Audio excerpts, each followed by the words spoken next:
Before 9/11, I used to offer various organizations like churches and universities a presentation on Islam. I got an invitation about once every 3 months. After 9/11, I was literally besieged with invitations. Islam was in the spotlight. Imagine going to Google to find out which religion is the most searched on the internet. Type the words Christianity, and then Judaism, then Hinduism, then Buddhism, and then Islam.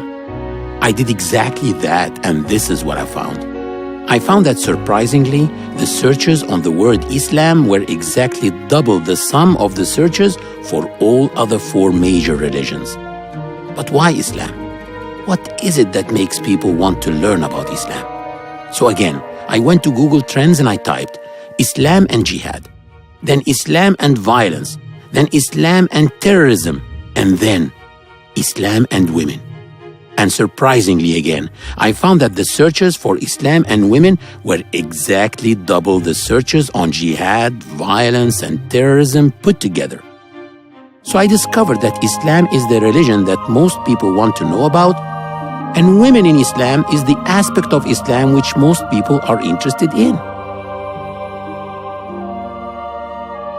Since 9/11, I have been traveling around the world lecturing to non-Muslims on the true image of Islam, and I have personally seen many people embracing Islam. And I observed that the women who embraced Islam were many more than the men. Could this be true? Or was I just imagining it? So I said to myself, let me check it out. On the website of the Center of Islamic Studies at Cambridge University, one of the most reputable universities in the world, it states that 3/4 of British converts are women. Gothenburg is the second largest city in Sweden. Imam Ahmed al-Mufti is the director of Gothenburg Mosque. He spoke to us about his observation. During the past few years, around 400 people declared their faith after reading, attending lecture, and coming to ask about Islam. Surprisingly, over 300 of them were women. Men were only around 25%. When I checked the annual report of Discover Islam, an international organization which is based in the Gulf, the numbers varied from one year to another, but the percentage of women converting to Islam was always around 70%. What about other parts of the world? The Far East, for example. I talked over the internet with Hanan, a Chinese convert and an active member of the Serving Islam team. Serving Islam is an organization that participates in the Hong Kong Annual Book Fair and distributes books and copies of the Quran.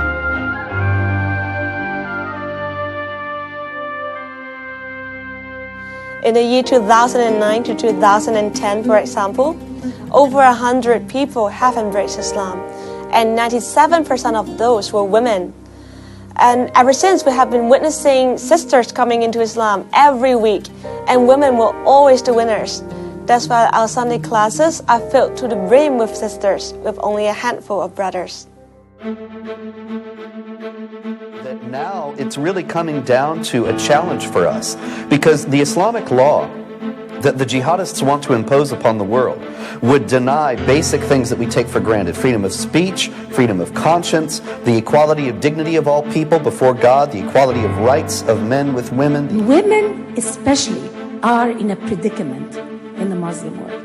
I have decided to challenge and bring Allah to justice on serious charges like discrimination against women. Where is the Muslim feminists? Very few of them exist. Sharia law does not allow equality of rights for non-Muslims and for women. If the reputation of Islam is that it oppresses women and discriminates against them, then logically, it should attract more males than females. But it doesn't. It attracts more women than men. So what is the secret? What in the world attracts women to Islam?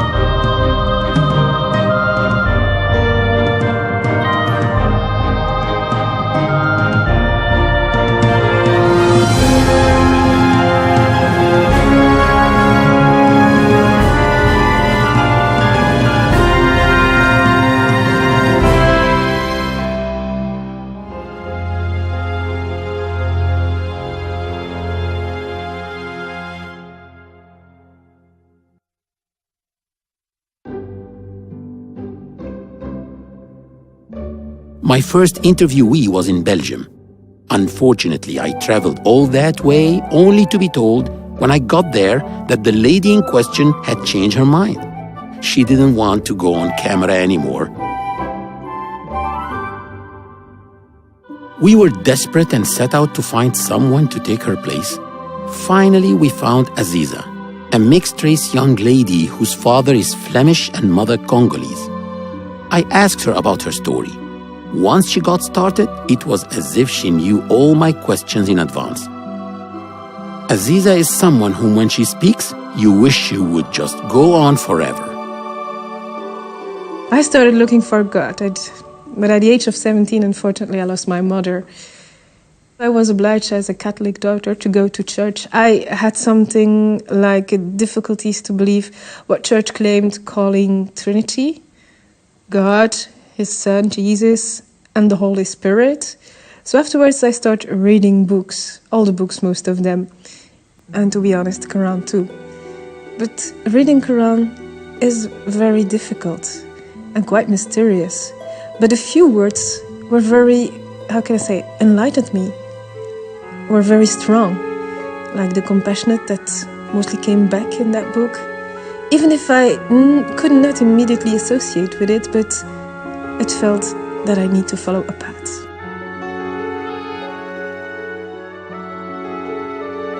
I left it at the age of 17 and I came to Brussels. And then I was interacting and meeting many communities, Jewish, Christians, and we were interacting and everything went well. But on the other hand, I met a lot of new friends, Burundi's Muslims, also Moroccan Muslims, Chinese Muslims. Anyway, God opened me for a second time the path to Quran, so I started reading and felt enlightened. I felt better guided.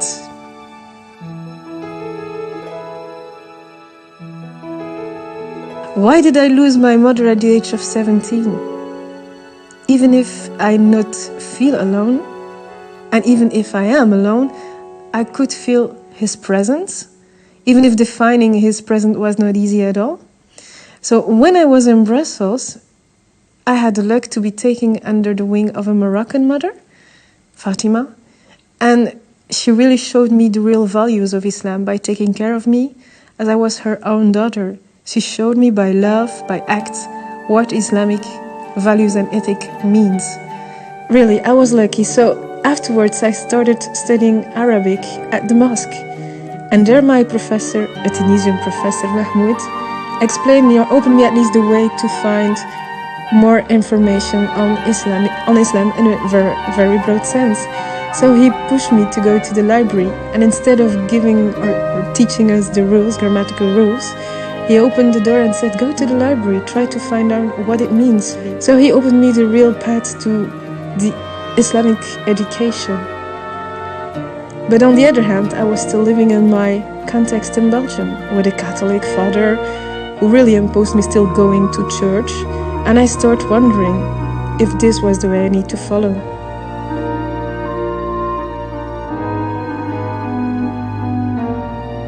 So in 2002, even if I was studying Arabic courses, I went to see Imam Mustafa Kestate. Even if I was not ready to become Muslim, I just wanted to know what did it mean to be a Muslim. So he really gave an answer to my questions by asking me two questions. Do you believe in God? And of course I said, yes, I believe Him. I feel that He is around. And then he said, did you already read the Quran or other Islamic lectures? And I said, yes, of course, I already tried. But it's very difficult for the first time to read Quran, and it's quite mysterious. But a few words came or enlightened me when I was reading Quran, and always came back the compassionate, Rahman, and I was a little enlightened and felt better to follow the path of Islam on my own way. Aziza's story about the impact of the Quran's powerful words was inspiring, but when it came to the reaction of her family and friends, she tried to be humorous, but her frustration spoke louder than the words. My African friends? Weird friends. You know what they told me? They said that I changed board, that I went to the other side. The other side? Which side? I was supposed to go. I mostly went out with them, had drinks with them. I never drank alcohol because I'm not drinking alcohol from the beginning on. But that was weird. And the family? That's something else. When I told my Catholic father that I was Muslim and that I stopped going to church, he just banned me from his will. He said he didn't want me anymore to be his daughter. And I told him, okay, I'm not your daughter then anymore. So take your will and leave me alone. So it took me 7 years to convince him that I'm just his daughter, Aziza Maria Brakeveld, the daughter that he made.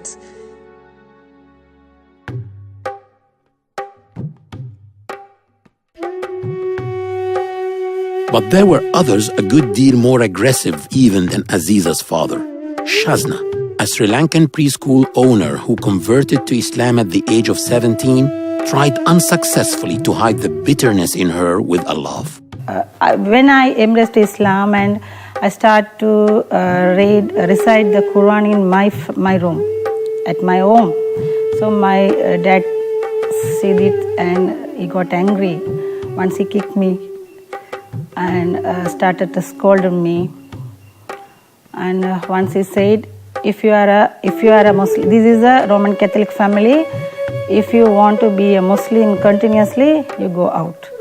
At that time, I think the time is midnight, 3 o'clock. My father kicked me out.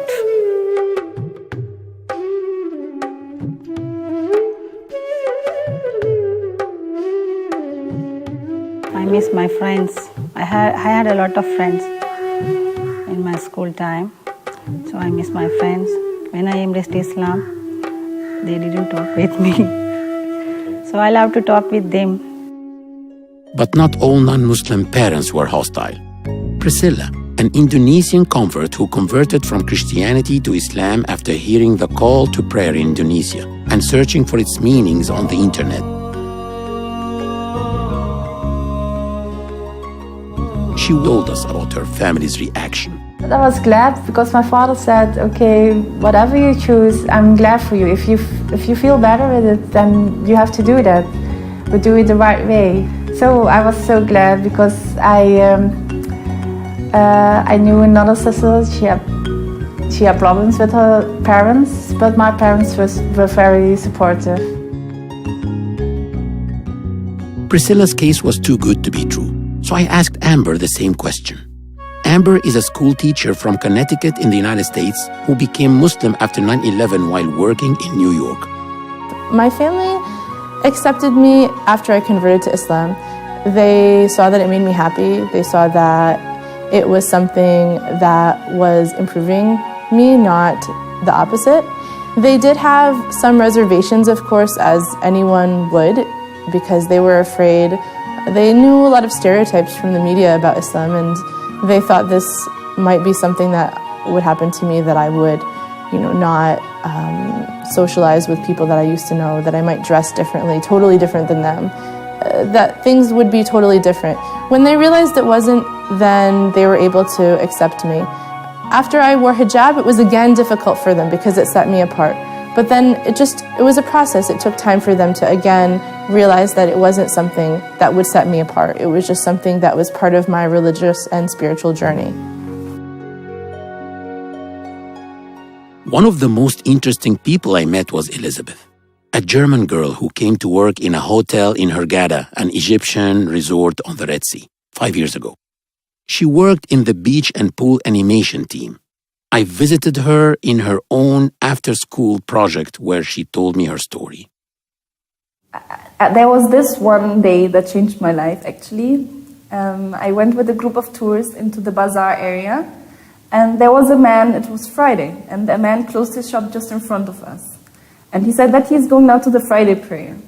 And I was telling him that I have a group of people with me who wants to spend all their money because they're traveling tomorrow. And how stupid he would be now to close his shop and not to take this money and just, I know that his prices are too high and he will make a hell of money. So how come you just close your shop now? He told me, no, I'm a Muslim, it's my duty to pray on Friday. And it made me really think, because when it comes to money, we are all weak. And when it comes to important things in life, I think we all have our family, the first important, and then almost after that, it's money. So I know that this man is living from that, and how come he prefers to pray, and I called it kissing his carpet, than taking our money? And that I was thinking a lot about that.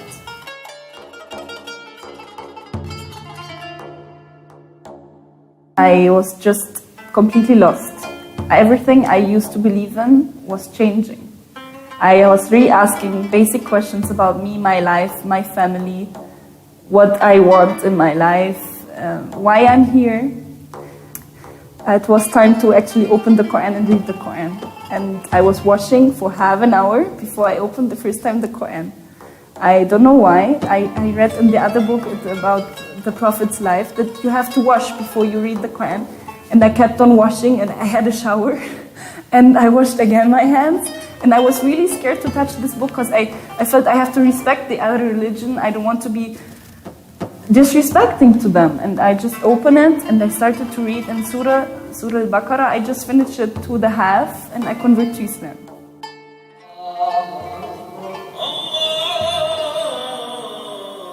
But I said at the same time, there are so much rules and so much things that will change now. I'm not ready for that. And I was really scared from such a big step. What will my family say?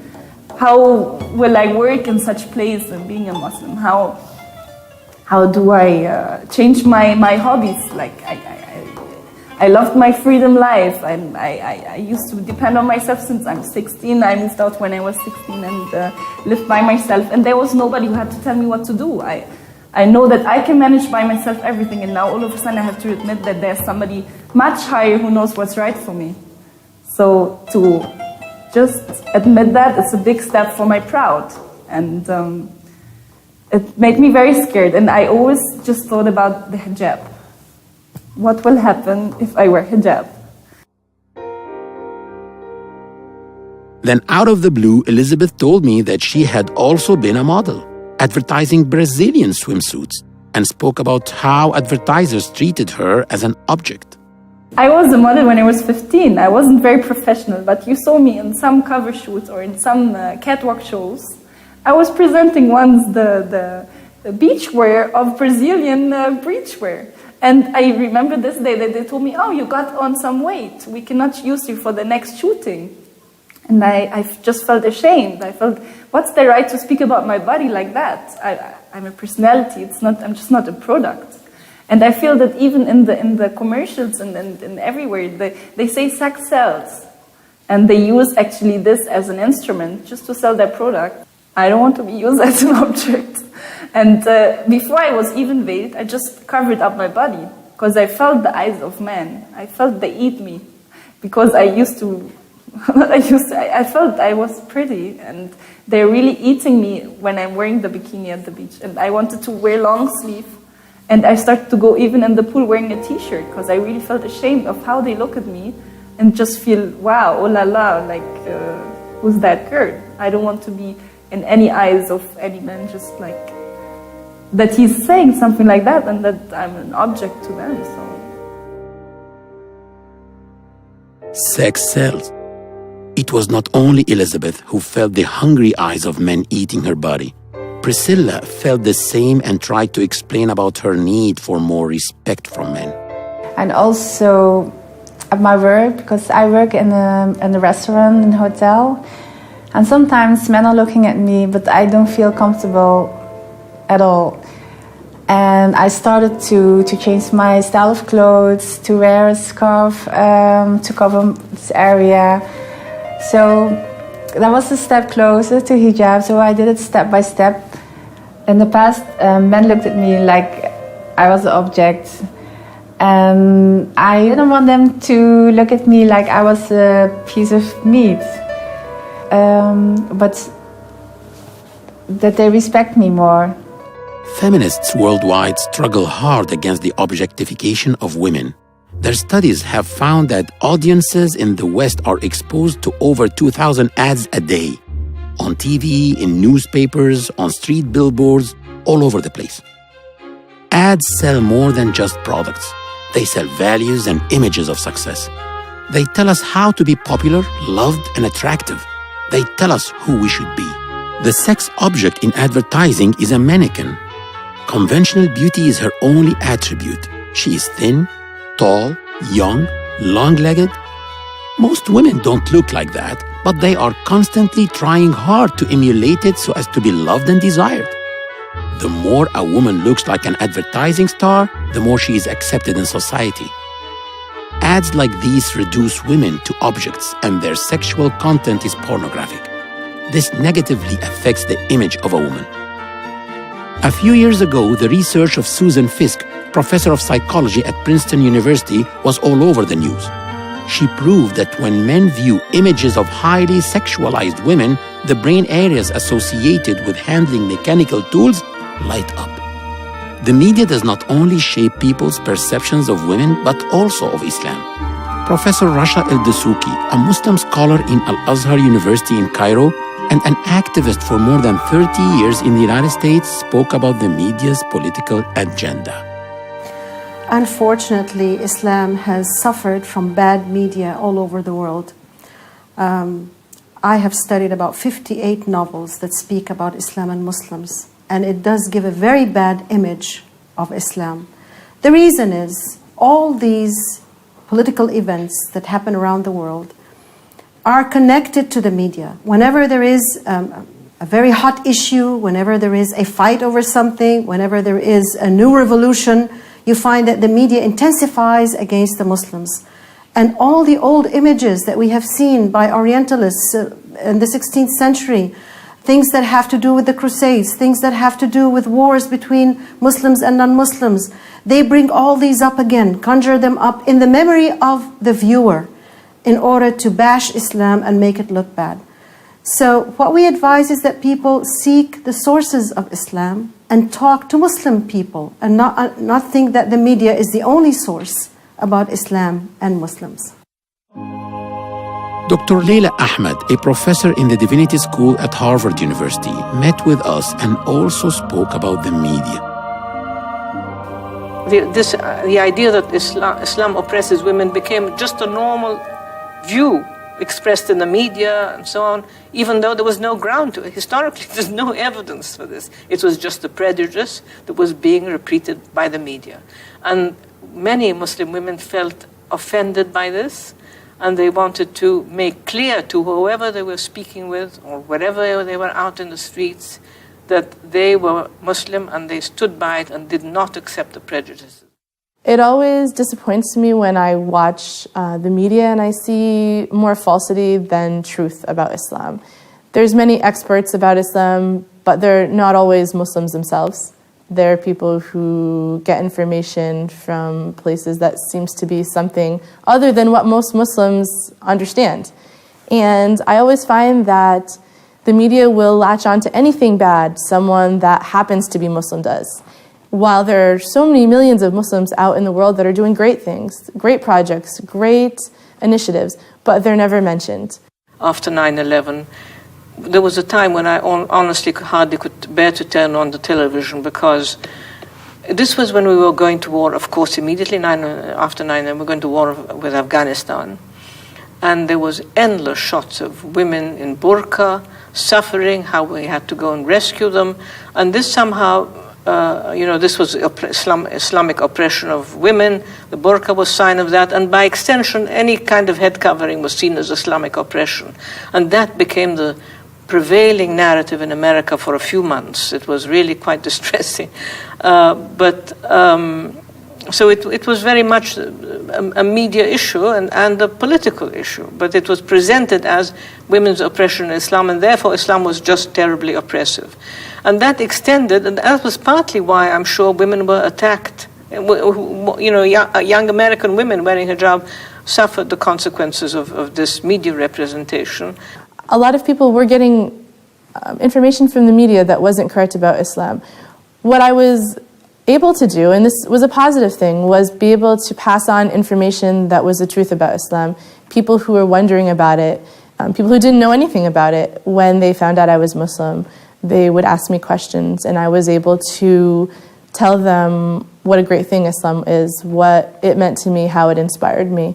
And this was a positive thing that I was able to find after I converted. Even though initially I was very scared, I was afraid people would sort of turn away from me and not listen to me.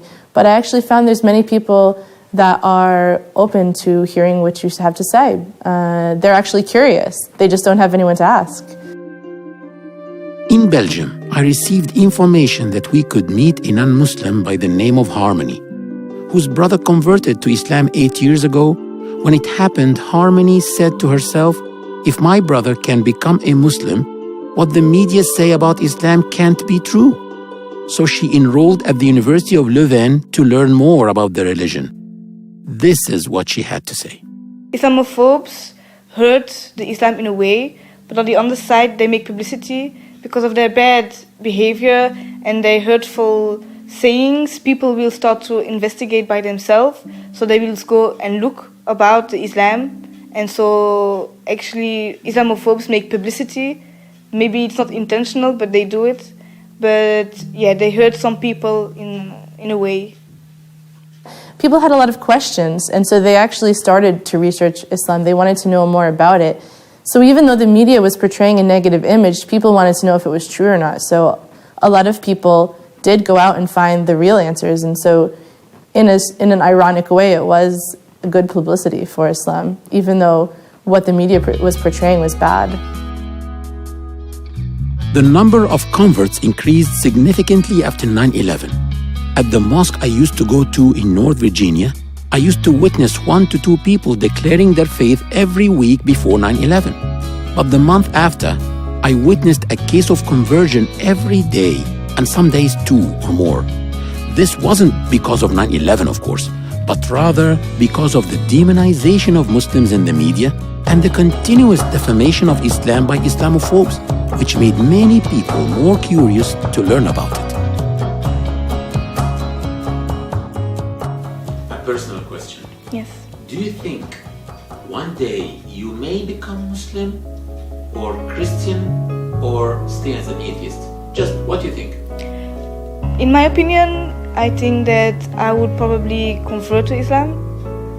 But I know it's going to be very hard because people here in Europe don't have a good image of Islam. Certainly if a Belgian person converts itself. But I think that Islam is one of the most beautiful beliefs, and I really believe that what is written down, it is the truth. So yes, I think I may one day convert to Islam. Next door to Belgium, we met Pauline, a Dutch pediatrician who spoke to us what made her embrace Islam. When I was 21 years old, I was in the middle of my medical studies. I came to my attention that when I watched the news and it talked about Islam or Muslims, that all of the news, or predominantly all of the news, is negative. Especially when it comes to women, it's always very negative. Something about women not being able to go to school in Afghanistan, about women getting acid thrown in their faces in Pakistan, a lot of bad things. And also in the climate that what was going on at that time in Western Europe where I lived, it was very anti-Islamic to my feeling. And I just followed the media and just believed everything they said, and I had a very negative idea about Islam.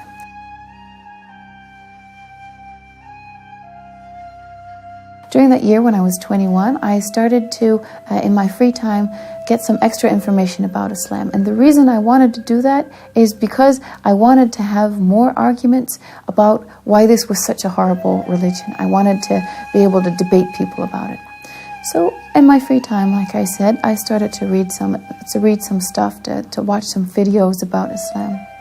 And in the beginning, I could still say, okay, I hate this religion, it's bad because of this and this and this. But as I read more and more, I started to really feel, I started to feel I liked it. There were things about it that appealed to me as a person, as a human being. I started to feel that, okay, I hate it, but yeah, this and this and this is kind of cool about it.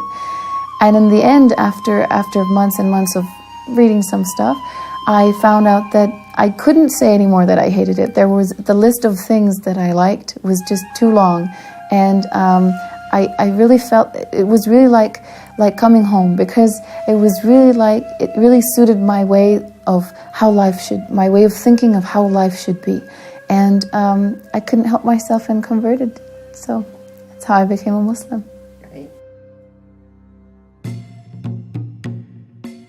Elisa, a half Venezuelan, half Chinese lingerie designer whom I met in Hong Kong, spoke to me from her heart. One day, suddenly at night, everything turns around on me, and I feel like emptiness, and I feel questioning myself so many questions, like, what am I doing in this world? What is this life for? And I feel like confused, and then I start to think like, I think there is something that I have to do in this life. So I start to wonder if I need to talk with someone, but I feel like in this world no one is going to help me. And then I think, no, I think there is a God. So I was like, how can I find God? Where is God? I want to talk with God.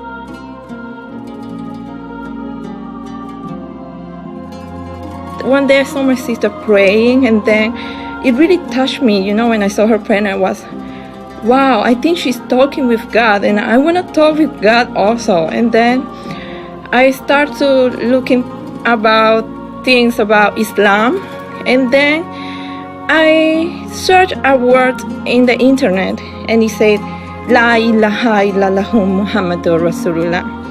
I didn't really know the meaning of this, but I feel so comfortable with this word, and I try to memorize it. And every night when I go to sleep, because I feel like I was lost in this world, and I start crying. And every time that I go to sleep, I just say La ilaha illallah Muhammadur Rasulullah. I feel so comfortable. And then one day I told my sister, I know a word in Arabic, I know a sentence, I know La ilaha illallah Muhammadur Rasulullah. And then she said, you say this when you convert to a Muslim.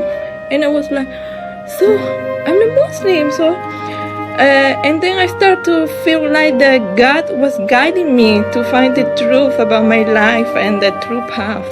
So it was like, I feel like Allah subhanahu wa ta'ala, He opens my heart. Yeah, out of in one night like that. La ilaha illallah Muhammadur Rasulullah is the declaration of faith in Islam. It means that there is no God worthy of worship except Allah, and Muhammad is His messenger. But before we left Hong Kong, we also met Wing Zi Chung, a certified accountant in an international company, who also told us her story. My work gave me an opportunity to work in London for 2 years. So I went abroad. So I settled with my family, got my driving license, and I want to experience what is life. I want to really look for life. So at the beginning, me and a few girlfriends tried to enjoy the European life. We start to go dancing, clubbing, drinking, and stuff like that. Just the normal European life. But slowly I realized that actually it's not good for the woman. I see some very good and innocent friends. They start to have multiple relationships. Sometimes I want to take a cab with a girlfriend at night, but she just disappeared after seeing a guy in the pub. Then I realized they are not happy at the end. They are being abused, and they are just destroying themselves, and they don't have any happiness at the end.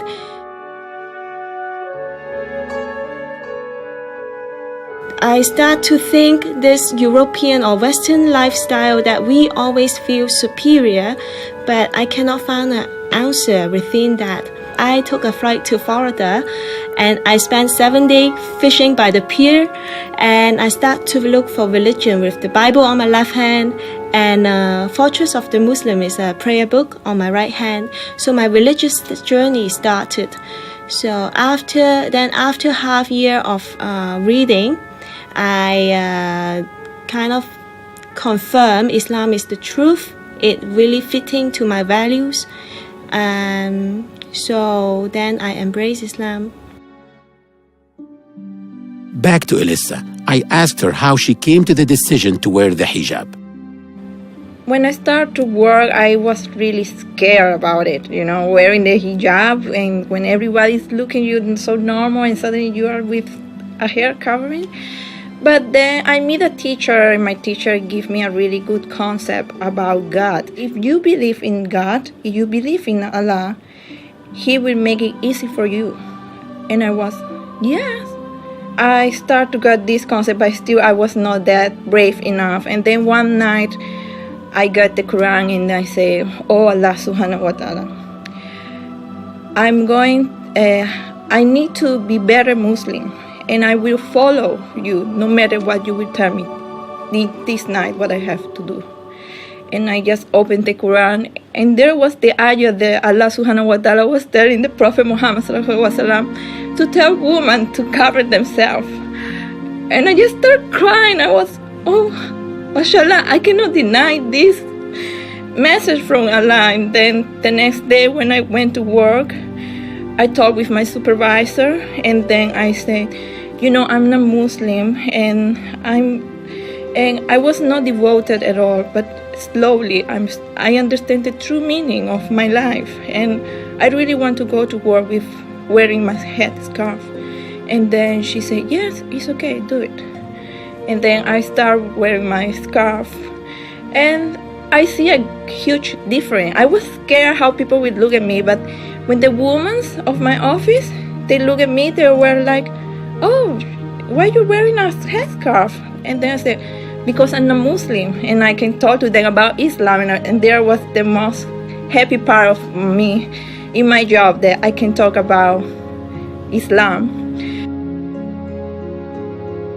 And when I approached some of the male colleagues, the way how they looked at me was more respectful than before.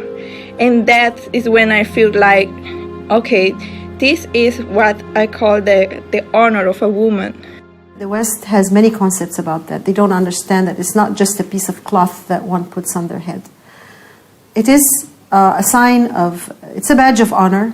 We consider that it is because women are so special, that they are not just a physical object, they are not just sex objects. Wearing the cover is a sign of obedience to Allah. Nobody has told her to put this cover on. It comes out of free will and out of deep conviction that she wants to obey Allah on this side. Now, some people tell me that when we wear the cover, we become more self-confident. Surely, because the man does not look at her as just a sex object or as a body, but he would like to speak to her, understand how she thinks, how she behaves. From time immemorial, men have been using women as tools of enjoyment. When a man is depressed, he goes out to have some fresh air and goes to a shopping center or mall. He buys a cold drink and sits outside or by the window to watch women, not men. After a couple of hours, he feels good and he goes home. When Islam tells women to wear the hijab, it is saying, enough is enough. Women, cover up. You're not for public use. Do not let them use you like that. It also gives me freedom that I can respect myself as a woman. I don't need to wear for you, man. I wear for myself. I wear for my husband. I don't need to please you because I need this job, Islam actually give me a right to wear proper clothing, and I'm not forced to do it. In the beginning, I wore a hijab when I prayed. It started to bug me a little bit that I would wear the hijab while praying and then take it off and go outside. I started to feel that Allah, or God, as we say Allah, sees me always, not just when I'm praying. So if I go outside, He's also there and He's also watching me. It's not just a thing when you're praying. So I decided about half a year after I converted to start wearing the hijab. And ever since, I've been wearing it. Never took it off. What about the women who do not wear the head cover or scarf? Should we look down on them? Absolutely not. They are just as respected, as dignified as all the other sisters or women in Islam. They considered that covering the head is a step higher or maybe a step forward. Later on, maybe in life, she would like to pick up the head cover. But when she understands more about it, nobody forces anybody to wear the head cover. As women in Islam, we have to wear a veil. And personally, I think wearing a veil is a process. It's not a trendy kind of stuff. No, women need to have the time to know how they're going to wear the veil and how they're going to behave, because wearing a veil is a responsibility. And inshallah, I will wear the veil. Just like converting to Islam was a process, wearing hijab was also a process. I didn't wear hijab when I first converted to Islam. I waited for a while until I thought it was the right time. Of course, I didn't want to upset my family. I was afraid of losing friends. I didn't want to not be able to find work. And I was living in New York City after 9/11, so it wasn't really a very friendly time for Muslims. But I knew I wanted to do it, so one day I just decided that I would wear hijab, and I did. When it was time to take a next step, I went one week with wearing hijab to work. And they told me that you cannot work with hijab in this place here. So I told them, but actually it's 1 week to go to Ramadan and I really want to wear hijab. And I told you 3 months ago that I'm a Muslim. When it comes to Ramadan, I'm going to wear the hijab. I didn't have any knowledge, but I knew that Ramadan is a very holy month and I wanted to wear hijab in this month. Why and however, I didn't know by then, but I just felt I have to do that. And they offered me the double of the salary if I just take it off and stay for the next season, because all the kids love me and they want to come back only for me, so please stay. And they gave me an apartment, they gave me the food, they gave me everything. So when they were just firing me because of that, I was completely in the street and they told me, you have 1 week just to pick up your place, to clean up your place and get your stuff out of your apartment, and then we don't want to see you again. When I was actually cleaning up the apartment and I went back to the hotel for once, they kicked me out by the security. They kicked me out by security because I'm not allowed to go in this hotel again. I'm not working here anymore, and I just wanted to visit one of my colleagues to say goodbye to him, and they kicked me out by security. I had 1 week to find a solution for myself, where to stay, what to do, how. I didn't even have money to take a ticket back to Germany, and I knew I don't want to go back to Germany. And 2 weeks before that, I had an incident that I met somebody who was meeting me every day after work, who answers questions about Islam and the questions I have. He was the first person who was actually just interested to help me about my Islamic interest, who doesn't say, why don't we go after work and have a coffee and then I will answer your question. No, he was the first one who said, any question you have, just ask me and I will try to help you. And if I don't have the answer, I will call people who can have the exact answer. So this person told me that he has lots of contacts in Cairo. He can maybe help me to have a work. And we went to Cairo and he introduced me to a family who are only girls and an old lady with her 2 daughters. And I was living with them for 4 months. And they just gave me a home until I found a job and settled down and found my own small apartment. And they were just showing me how to live as a Muslim with all details. The reaction of Priscilla's family to her decision to wear the hijab was not very much different from their reaction to her embracing Islam. And I was afraid in the beginning because I didn't know about the reaction of people. My mother in the beginning said, okay, do you have to wear it always, all the time? I said, yes, it's something I want to do to come closer to God, to come further in my religion. My father said, yeah, why don't you let her? Because that's her choice. So if she wants to do that, then we have to be supportive. My family accepted it. It took a long time, probably another couple years for them to accept that because it was something that they felt set me apart from them, that it made me look different than them. Like I wasn't part of the family because I look so different. And that was hard for them. It took a long time for them, like I said, a couple years to accept that change. But now sometimes my mom even buys me scarves and she'll put my picture, even with me wearing hijab, in our family Christmas card photos that they send out to all their friends. And so at this point, they've accepted me the way I am, and they realize that Islam makes me happy, and wearing hijab for me is part of Islam. So it was a process. It took a long time, but I was able to just stick with it, and things did change for the better. I did lose some friends when I converted, when I wore hijab. But to me, those people weren't true friends. People that are true friends will be able to understand the changes that you make, and they'll be able to accept you for who you are. And I do have a lot of great friends that I've had from childhood and that are still my friends, no matter what change I go through. The work life, when you become a Muslim, especially in a European country, always has some challenges because you wear the headscarf, the hijab. Sometimes I had to leave my work on the side and start answering questions about the hijab. I say, okay, can we finish our work first and talk about the headscarf after? Because I'm very busy and I have to go. They always pay attention to the outfit. And this is very humiliating for women generally in the world, not only for Muslim women. It is, and it's very, very nasty when I see this coming from women. I see women who discriminate other women because of their outfits, what they wear, not who they are, what they believe in, if they're righteous, if they're educated, if they can offer to the world, if they can offer to the society, if they can benefit the world, but what they wear. And this is a crime. I mean, it would be interesting to do a study of the relation between the hijab that Muslims wear and the dress that nuns wear, because I think it was in the 60s that Catholicism abolished the requirement of dress for nuns in the West. But now there's a movement of nuns to go back to some kind of what we call headscarf or head covering. So it'd be interesting to do, but I haven't seen a study yet comparing the movement for return to conventional covering among both Catholics and Muslims.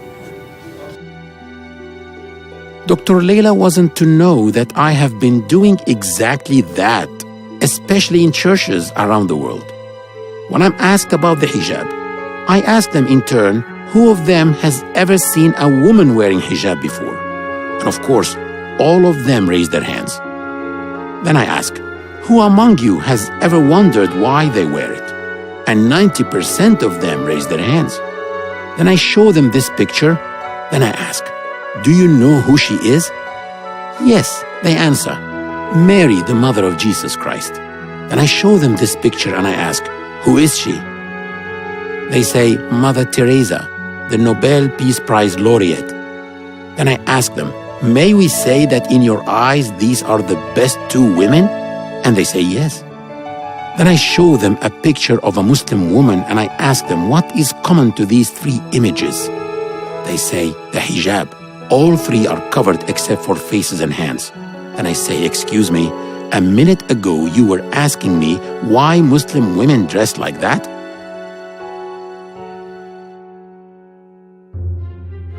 But some Muslim women do not only cover their hair. There are those who also cover their faces wearing what's known as niqab or sometimes burqa. I met one of them, Naima, a British convert of whom the British newspaper The Daily Telegraph wrote, that Muslim woman could be happier than you. She is also the chief editor of Sisters magazine, as well as a prize-winning author of many books, including the popular From My Sister's Lips. She told me that when she was still searching, she went to an evangelical Christian church, attended the ceremony, and then wanted to know more. I went back to the back where they were taking people who had said that they accept Jesus Christ as their Savior, and I said, I want to know how I can know this is the truth. What's the proof? And she said to me, you just have to believe. You just have to believe. And I said, well, I can't do that. I need something more than just blind faith. So I left that, went to university, and my first encounter with Islam that I became aware of was when I came to Egypt. And interestingly enough, it was actually seeing women wearing hijab that made me very, very, very upset. I disapproved of it 100%. Consider myself a feminist, cosmopolitan feminist, and the sight of these women covering themselves, I felt sorry for them. I thought, why do their men make them wear this? What's this all about? And then one day, we went to a festival, and there was a lady there. She was wearing a hijab, and she was very, very beautiful, mashallah. She had one of those faces which radiated light. She was a very lovely lady. And I thought, no, I'm going to ask her. I'm not going to assume. I'm going to ask her why she wears that thing on her head. So I said to her, you are so beautiful. Why? Why do you cover yourself? And she smiled at me and she said, because I want to be judged for what I say and what I do, not what I look like. And for me, I'd never, ever heard that idea, ever in my life. And it made me really start thinking about my lifestyle, my ideas, my values. And I thought to myself, when I saw these women, I saw them as weak. But now when she says that to me, when she says that she doesn't need male attention, she doesn't need male approval, I think maybe I'm the one who's weak and she's the one who's strong. And I wonder whether I could be as strong as that. So when I went back to England, I got a copy of the Quran and I started reading it. And I said to myself, I'm going to read the Bible and I'm going to read the Quran because maybe now is the time in my life that I need to make a choice for my spiritual side, which I had been ignoring all this time. I never got around to the Bible in the end. I just read the Quran and it made sense to me. The lifestyle choices made sense to me. It seemed like a very sane and healthy and safe type of life. And I thought if I ever have children, I would want to raise them in a strong belief system and in an environment that fosters the best that is within them. And that was the end of one journey and the start of another journey within the deen, within the religion of Islam. Personal question. Why did you choose the niqab? I actually liked the niqab. I liked the idea of privacy. I liked the idea of it not being, my face not being on show for just anybody to see.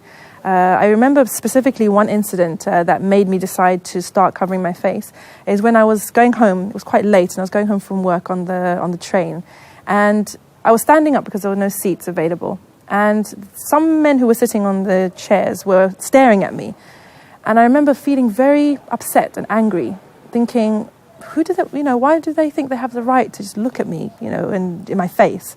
And I said, I don't like this. I want to be able to choose who sees me and sees that part of me and who doesn't. So I started covering with the niqab then, just on and off, not all the time. But the time that I actually took on the niqab as an act of worship, which is how I see it now, not just something that's convenient or something that, helps me achieve certain ends, was when I went to the doctors and I did some tests, and there was a fear that I may be ill. And at that time, I was just newly married. It was a very wonderful time, mashallah. And I went to the doctors and everything, I was given the all clear. And I remember walking down the road, it was in East London, and saying to Allah, to God, thank you for everything that you have made my life into right here, right now. How can I praise you more? How can I worship you more? How can I thank you more? The niqab, I don't see it as obligatory, but it's considered by many scholars as something that is recommended. It's rewardable. It's something that you do to gain the pleasure of God. And I thought, this is something that is not hard for me. Why don't I do it? This would be something that I'm doing extra to show my gratitude to God. And that's when I actually started to wear the niqab sort of full time. According to most scholars of Islam, covering the face is not an obligation. At the time of the Prophet Muhammad, there were women who covered their faces as well as those who did not. There is no record of the Prophet telling any one of them to cover or to uncover her face. That was something totally left up to every woman to decide. How do we look at these women? Do we consider them strict? Do we consider them different? Absolutely not, because there's a variety of opinion. The minimum that one should cover, or should leave uncovered rather, is the face and the hands. But if one wants to put more cover, like wear several pieces of clothes or extra coats or whatever, or wear a face cover, this is also allowed. Some women are more bashful than others. They are more beautiful than others. They choose to cover their faces because their beauty should just be for themselves and for their husbands. And absolutely, they do have that option. So we should respect all women, whether they are just covered or that they have the face covered. In some European countries, niqab is now banned. Police arrest women who cover their faces and fine them. Right-wing politicians defend this law by saying that covering the face is against European values. Is it really against European values? I asked myself. The funeral of Emperor Franz Joseph. From 1848 until his death in 1916, the Emperor of Austria, Apostolic King of Hungary, King of Bohemia, King of Croatia, King of Galicia and Lodomeria, and Grand Duke of Krakow, and up to 1866, President of the German Confederation. These women we see in the funeral train of Emperor Franz Joseph are not from Saudi Arabia. They are the princesses of Europe.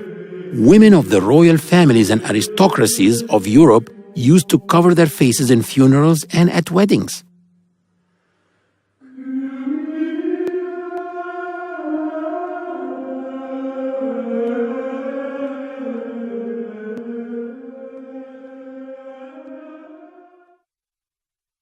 The media needs symbols. It needs symbols of oppression. It needs symbols of backwardness.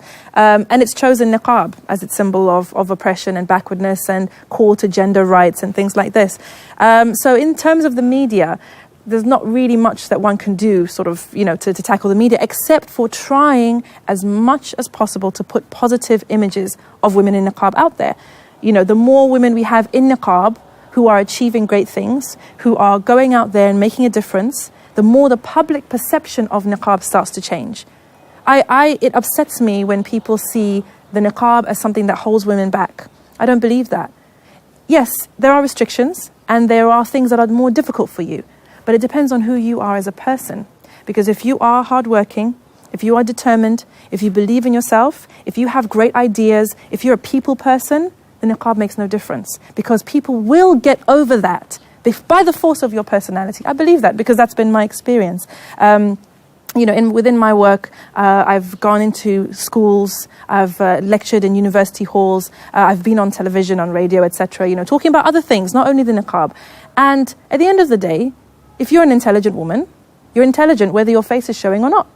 If you're funny whether your face is covered or not. If you're kind whether your face is covered or not. And it's up to society to be open to receiving what women in niqab have to offer, and it's also up to women in niqab to go out there and make a space for themselves and make that space where they can contribute to society. Dr. Leila Ahmed's famous book, A Quiet Revolution, explored the phenomenon of the spread of hijab in the US. But to study this phenomenon, she had to study it in Egypt first. The idea that Islam oppressed women and therefore you needed imperialists to liberate Muslim women was a British imperial idea. It developed in the 19th century, late 19th century, when and it was very strong in Egypt, but also in India. And of course, the imperialists believed not only Islam, they believed Hinduism, and anything that was not British and white was oppressive to women. So they justified their reasons for ruling in these places and for retaining power and refusing to give the local people power was that their way of life, their religion was superior and Islam was inferior. In the late 19th century, when the British began to propound the idea that the sign of Islamic inferiority was the hijab, in fact, Christians, Jews, and Muslims in Cairo all wore some form of head covering. So Qasim Amin published a book in 1899. He studied in Europe, by the way. He was an Egyptian lawyer who studied in France and was very close to the French, and in Egypt he was close to the British rulers.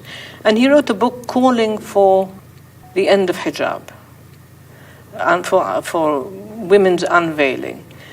Because he argued that this was necessary for the progress of the nation, not just for the women, but the progress of the nation. And this became something widely accepted by the ruling classes of Egypt. And that was why, historically, why people like me and my mother never wore hijab, because we were the products of an era which inherited the British belief that hijab was a sign of Muslim inferiority, and therefore we don't need to wear it. When I began to think about the question in the mid-1990s, the hijab was very rare still in America. I had no students who wore hijab back then. So at that point I began to ask myself, so why are they wearing hijab in America? You know, I didn't wear it in Egypt 50 years ago. It doesn't mean we gave up Islam, but why is it becoming now important? And in order to answer that question of why women in Cambridge, Massachusetts, in the United States were wearing hijab, I found myself I had to go back and study Egypt, because Egypt was the source of the spread of the wearing of the hijab in the second half of the 20th century. And again, let me speak personally, I began by assuming that the fact that they were wearing it was something anti-feminist, something patriarchal. They were accepting some patriarchal way of thinking about women. And I began by thinking, well, it must be some kind of fundamentalist, anti-Western Islam. That was my starting point. And you can see how my own assumptions were marked by my own heritage, growing up in Egypt in the era when colonial ideas of the inferiority of Islam or the backwardness of veil were normal. I grew up in that world, and many people of my generation some people are very angry at women wearing hijab today. And I started not by being angry, but by being baffled. And I wanted to answer, what does it mean? Are they fundamentalists? Are they anti-feminists? What is it? And I found that there were lots of reasons, practical reasons. Now, I'm leaving aside the question of the religious belief. You know, one can just assume that that's an important key element. But I based my observations on the studies that were done at the time by anthropologists and various scholars of kind, asking women, why are you wearing hijab? What does it mean to you? And among the answers they gave was disenchantment with the corruption of society. That they were standing for justice, they wanted a new kind of society, and also that gave them rights. So they had the right to go to work now. In the old days, it was awkward for women to work in an office full of men. As they put on hijab, they could say, well, you know, we're Islamically covered. You have no right to discriminate against us. And so this was a way of getting jobs, and it empowered them within the family, because they could tell their parents, yes, we can go out alone. If their parents objected, say, you know, we're Islamic women, and we show it in our dress, and we have the right to do this, to go out, to pursue our positions and jobs. So it did not lead to their oppression. Dr. Ahmed elaborated on the hijab being problematical for women in the US, even a danger to life, in direct contrast to Egypt, where the hijab has actually made life easier for women. In the media, there was a very strong anti-Islamic wave after 9/11. And, you know, I'm sure people heard all over the world, there were women in hijab who were attacked in the streets. I know one of my students once in one of my classes arrived in class in a terrible mess. Somebody had tried to pull her hijab off and had spat at her and pushed her off the pavement, and there were these kinds of events happening. In fact, one of the young women I asked, what does wearing hijab mean to you and why do you wear it? She said among the reasons that she wore it was the same reason that her Jewish friends, male friends, wore a yarmulke. It's a way of saying we're a minority. We have a right to be here. These are our rights, and you should respect us, and you should not be contemptuous of us. So it's an assertion. It's rather like, in terms of asserting your right and your dignity, like the afro in the 1960s. Despite Dr. Layla's discovery that the hijab frees women, some European countries have banned it in schools. We went to one of these schools and watched the girls entering. It was heartbreaking. There are also non-Muslims who find it hypocritical to prevent Muslim girls from wearing the hijab at school. Government should not prohibit wearing hijab or wearing clothes you want. If a girl can walk in a bikini, then why don't a girl can walk in a hijab? I mean, it's the same. One choice is not the same as another. If a girl comes in a miniskirt to school, then why can't a girl come protected to school? So I think it shouldn't be that way. Both men and women complement each other. They are on the same status. God has not discriminated between men and women in acts of worship or in the rewards that they get out of these acts of worship. That is why we can see that Islam has emancipated women in the sense of giving them new positions. As before Islam, there was no liberation in that sense. So we have, for example, a lady called Ashifa bint Abdullah. She used to be the administrator of the souk or the market. And she used to have the job of a policewoman. She would hold people accountable for any cheating that happened in the market, which means that she's almost a judge in this sense. And women held several positions along the line after many years after Islam spread.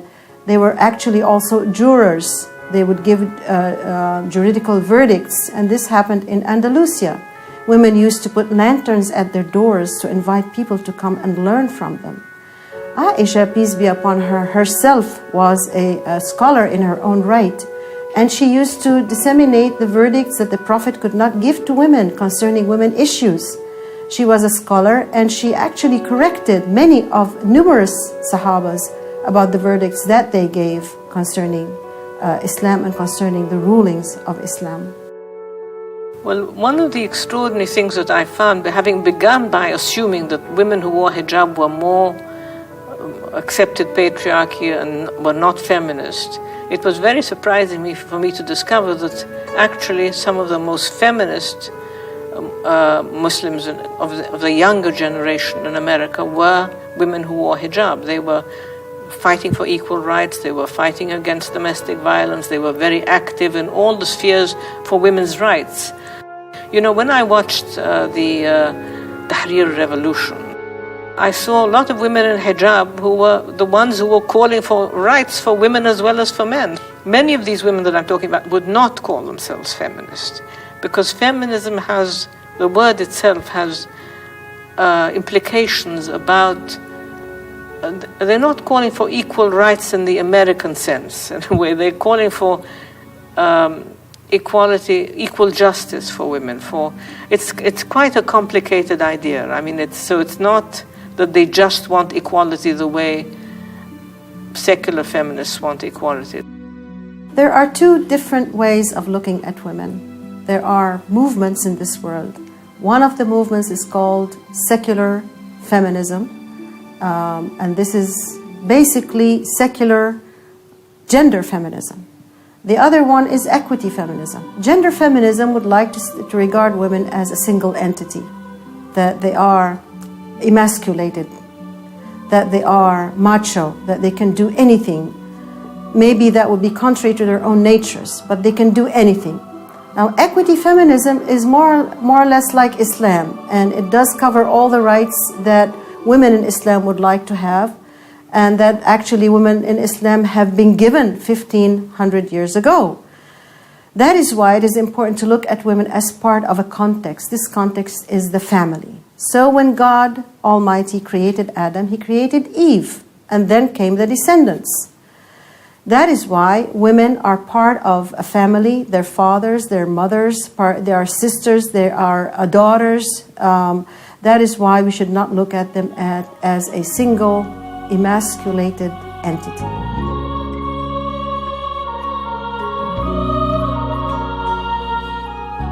Islam does give women rights. Over 1400 years ago, the Prophet Muhammad, peace be upon him, received the Holy Quran as a revelation that not only acknowledged women's rights, but protected those rights. Women did have a role in politics during the time of the Prophet Muhammad. There was a female Sahaba, Salama, or a female companion of the Prophet, who did provide consultation for him. Women also had the ability to vote during the time of the Prophet, which is prior to the women's suffrage movement of the 20th century, where women only recently began to get their right to vote in the 1920s, 1940s, 1970s. The women's suffrage movement got the vote for women in the United States of America in the 1920s after a long struggle. They only got it in France in 1945 and in Switzerland in 1970. That was over 14 centuries after women got it at the time of the Prophet Muhammad, who called upon all men and women and told them that there was an army of 4,000 men marching towards the city of Medina, and asked them to vote, both men and women, whether to go out and face them or to wait in Medina and fight them in the streets of the city. He accepted the decision of the majority even though his opinion was different.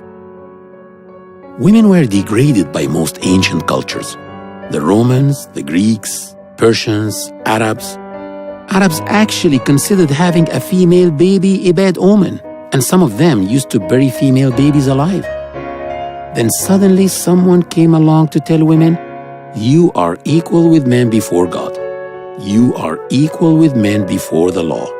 That was an incredible paradigm shift. Islam tells women they are equal with men but different.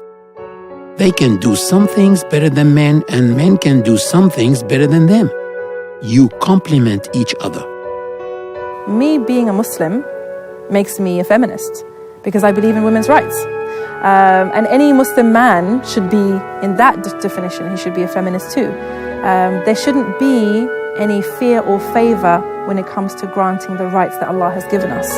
As a Muslim woman, it is particularly important to me that every sector of society has the rights that God has given them. These are literally God-given rights. And there are countries and there are societies where that's not happening. And in those societies, we should be calling for those rights to be given. It doesn't make us feminists necessarily, but it means that we are Muslims who are aware of our rights as Muslims. And when people look at Islam, they often cast Islam, again, you've got that symbol of Islam as the ultimate oppressive religion to women. And people always ask this question, then in that case, why are so many women becoming Muslim?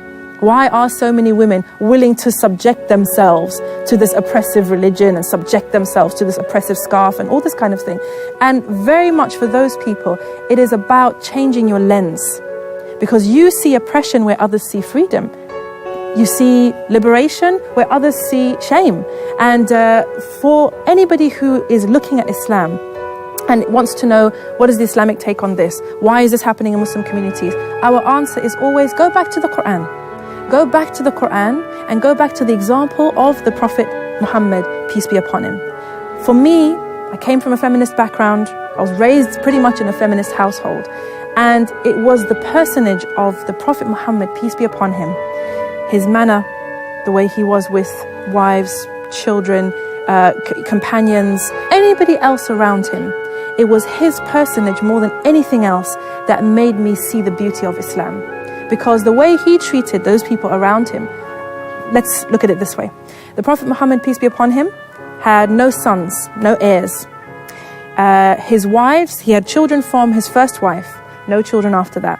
This is in a society where girl children were scorned, were buried alive, had no worth whatsoever. And this is not just in Arabian society, and it's not just 1500 years ago. You have societies today where this is still happening, where girls are considered less than boys, where it's a shame to have a girl, where if you have a boy, you're a queen. If you have a girl, nobody speaks to you. This is a reality that's happening in our world today. So at this particular time, God chose to send a messenger who would have no son and heir, who would only have a few children compared to the number of wives that he had. You've got a prophet who used to help his wives in the house. You've got a prophet who used to serve himself, who used to mend his own shoes, who used to say, when he was asked, who do you love from amongst the people? He would say his wife's name before anybody else's name. He was a feminist. If anybody was a feminist, the Prophet Muhammad, peace be upon him, according to my definition, he was the ultimate feminist. In the last sermon Prophet Muhammad gave before he died, he mentioned that men should treat women kindly and that they should treat them well because women are their partners and their helpers. And that was his last sermon before he died. That was the last message he was ever going to give anyone. And that was part of his message, that you must treat women kindly. And so obviously that's a very big part of religion. If that's in his last sermon, that's the last message he'll ever give the Muslims who are alive then. The Prophet Muhammad, peace be upon him, set a standard of helping his wives in the kitchen. Modern Muslim husbands also help their wives in day-to-day lives. Islam has made my marriage and my life with my spouse more peaceful. We can truly love each other because we have standards of what love is. Prior to accepting Islam, I was caught up in the ideals of, what does it mean to have a marriage and what is romance, and, I want to have a romantic relationship, and Islam has made our relationship truer and more solid, more secure. In nearly all the interviews with the 12 converts, there was something they all highlighted as being an attraction to Islam: freedom. Before I became a Muslim, I had a lot of misconceptions about Islam, especially concerning women. I really thought that this was a religion in which women are forced to dress a certain way. They're not allowed to go outside. They're not allowed to learn. They're not allowed to work. They're not allowed to be a human being. This is really what I thought. But after I converted, I found out that all my misconceptions, all the ideas I had about women in Islam were wrong. And I found out that it's liberating. And it's not just liberating, it also allows you to, in Islam we work, we are allowed to own businesses, we're allowed to divorce if we're unhappy, you have to ask us our permission to get married. All the things that bothered me before, they're simply not true. I see that in Islam, as a woman, I can be who I want to be. I can work. Another important thing is I can dress how I want to. I'm not pushed by the media, by the fashion of the day. My body is my own. I'm free from all the looks of people. I'm free from all the pressure of being too skinny or being too fat or walking on high heels or wearing certain super expensive designer clothes that after you wear them twice, you gotta buy new ones. I can just focus on my real life. I can focus on my family. I can focus on my work. I can focus on my God. I can focus on myself. I don't have to focus about what everybody else thinks about me. And I think this is one of the things that is so attractive in Islam for women. You are valued for the person you are. You're liberated from having to be an object, having to be something that's only there for being beautiful. You are free to express yourself. You're free to work, to be a mother if you want to be, because you don't have to work. You can. That's another difference. Islam is providing me more liberty, because being a woman in Islam, I can choose if I want to go to work. Being a married woman in Islam, my husband needs to provide for me. I also have the liberty to choose if I stay at home and educate my child or not. And I choose to stay at home and educate my child. I also feel more freedom. In Hong Kong, every woman have to work. Even you are a man, you will think women have to work for the family. But in Islam, actually, man has the responsibility. I can choose to work, and you cannot disallow me to work, but I can choose to work or not. The concept of original sin and the freedom of women, because people had thought that woman was the cause of all evils. She's the one that tempted Adam. She's the one that asked him to eat from the tree. Consequently, all women were evil and they were seducers. But of course, when the concept of original sin was clarified in the Quran, that God had forgiven Adam and Eve, and that Eve did not commit this sin, and that Adam himself had committed it by himself, and both of them were forgiven, so also women were free from this kind of concept that would restrict their freedom. The freedom that I long for is the freedom to worship my Creator and to do what is pleasing to Him. And that for me is freedom. So the fact that I wear the scarf or I wear the niqab, people say I'm unfree. But freedom is in the eye of the beholder. Because when I look at some people, for example, who maybe are involved in unhealthy lifestyles, they consider themselves free. I consider them unfree. So it's very much a matter of perception. And certainly for the Muslim, the freedom that we all are striving for is the freedom to worship God as He deserves to be worshipped and to fulfill our ultimate potential as worshippers of God and as the creation, as His creation. So it's something that elevates you. It takes you above the concerns of this world, above the attitudes and ideas and values of this world, and elevates you to now you're living according to the laws of your Creator. And you are fulfilling the commands of your Creator. Not a man, not an imam, not a community, not a culture, but the Lord of everything. In Islam, freedom equals life.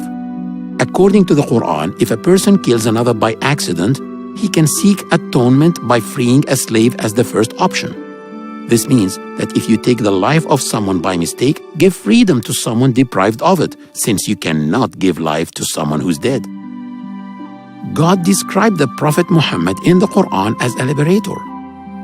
The Quran says, He releases them from their heavy burdens and the chains that were upon them. During college, I would research it a lot in my free time.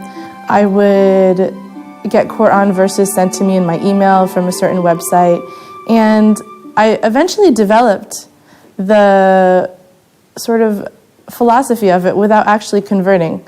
I held all the beliefs, although I never converted to Islam. I didn't know any Muslims personally in New York, and I didn't know where to find them, but I knew myself to be a Muslim.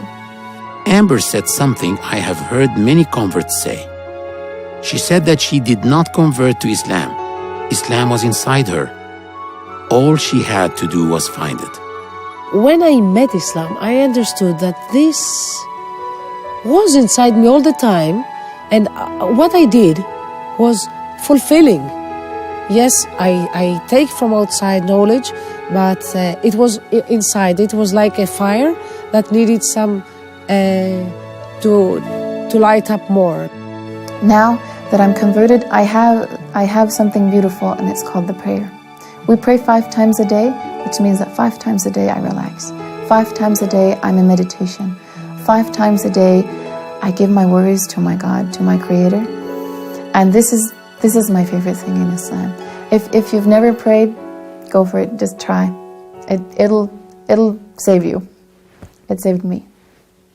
What converts always express about liberty being an aspect that attracted them to Islam seems opposite to what a person may see in some Muslim societies which apply their own old cultures and just flavor them with Islam. This does not do justice to Islam. Therefore, if any society or individual oppresses women or discriminates against them, it is against Islam, not because of it.